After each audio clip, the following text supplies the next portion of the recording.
রাধারানীর নাম দুবার নিলে কি হয় জানেন? কথিত আছে সুদামা কৃষ্ণের সঙ্গে দেখা করতে গোলক পৌঁছান। সেখানে গিয়ে দেখেন রাধারানী নিজের এঁটো খাবার শ্রীকৃষ্ণকে খাওয়াচ্ছেন। এটা দেখে সুদামা ভীষণ রেগে যান ও শ্রীকৃষ্ণকে বলেন রাধারানী মায়া রচনা করে কৃষ্ণকে বশীভূত করে রেখেছে।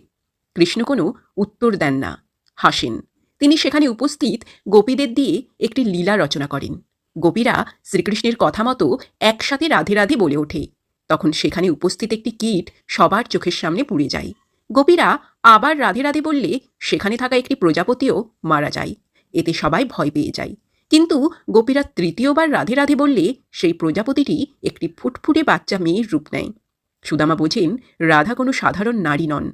রাধার নাম থেকে এক প্রাণ কীটজনী মুক্ত হয়ে মানবজনী পেল। শ্রীকৃষ্ণ নিজে বলেছেন কৃষ্ণ নামের থেকেও রাধা নাম অনেক গুণ বেশি শক্তিশালী।